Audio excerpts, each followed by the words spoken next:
Breaking tonight, new reports on a high-profile terrorist who the Obama administration released from Guantanamo Bay.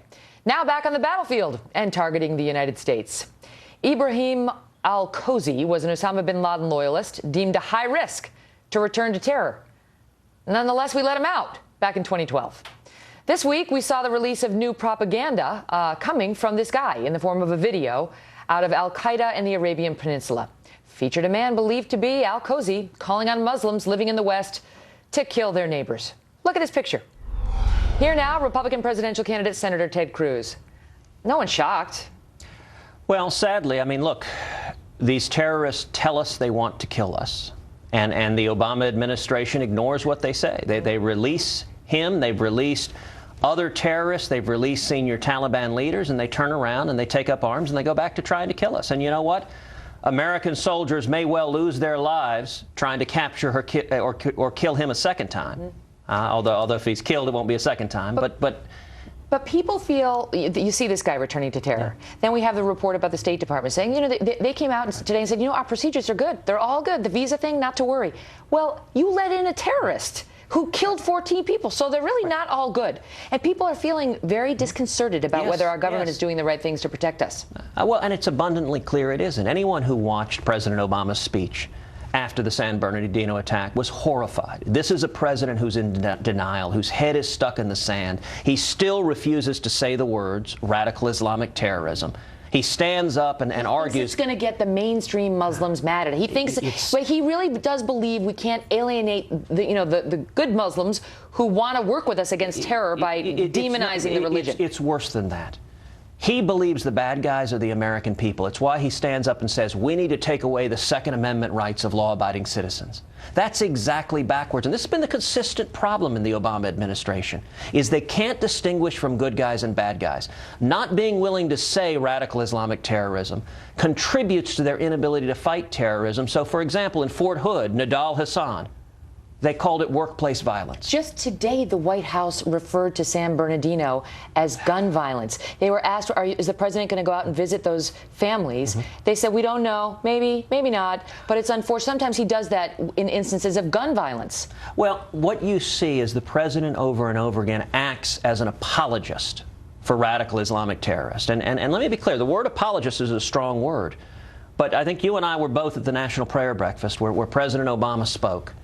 And it was the day after the Jordanian pilot was lit on fire by ISIS. Remember, the King of Jordan had to fly back because of that terrorist attack. And President Obama got up and he analogized ISIS's crimes. He said, well, Christians and Jews kill people too, and he compared it to the Crusades and the Inquisition. The last I checked, those ended hundreds of years ago. It's not asking too much to keep them in the present millennium. And that is exactly the argument ISIS uses. When the president gets up and gives a rationalization, a justification. You know, John Kerry said the Charlie Hebdo terrorist attack was understandable. No, it was not. It was evil. It was grotesque. And we need a commander-in-chief who stands up to defeat it. Kerry did say it, but he walked it back. Let me ask you about the NSA. We've talked about this before. But now Rubio and others are hitting you, right? As they say, they point to the fact that out in California, that, let me get it right, just 4 days before the terrorist attack, the USA Freedom Act, which you supported, which replaced basically the surveillance program we had with the NSA, limited our access to critical information. Because of that new act, which you supported, which many Republicans did not, we can now potentially only get 18 months worth of this guy's phone records as opposed to 5 years, which we could have had under the act which you opposed. Well, look, these attacks are silliness. You're right that Marco Rubio's super PAC is spending $200,000 running attack ads directed at me. And these attack ads are suggesting that I, along with Senator Mike Lee and Tim Scott and Chuck Grassley and the National Rifle Association, that somehow conservatives in the House and Senate were responsible for the Paris terror attack.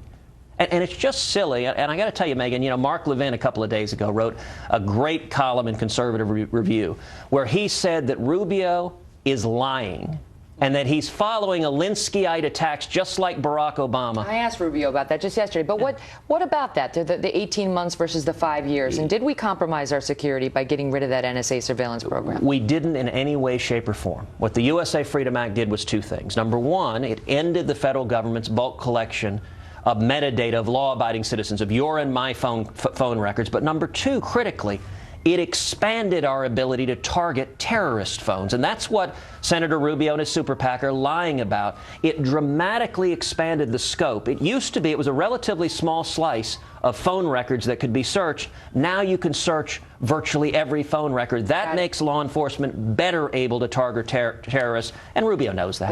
Last question quickly. Behind closed doors, you said there that the question of judgment is challenging in the presidential race for Donald Trump.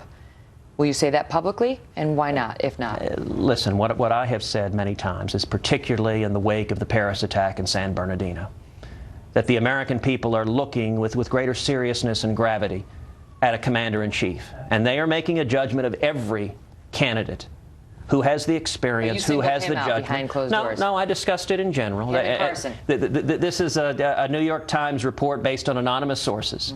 You deny doing it? And so what I will say is that the voters are making the determination for every candidate who has the experience and judgment to have their finger on the button, to be commander-in-chief, to make the hard decisions to keep this country safe. And what I can tell you, Megyn, is if I'm elected president, I will keep this country safe. Senator Cruz, great to see you. Thank you, Megyn. Thanks for being here. Up next, a Kelly File exclusive with a whistleblower who says he was working on a program that might have flagged the terrorists behind the San Bernardino shooting until it was stopped by the Obama administration. Plus, new questions tonight over a stabbing spree at an American college carried out by a man described as an extremist Muslim who wanted to behead his victims. So why isn't this yet described as terror?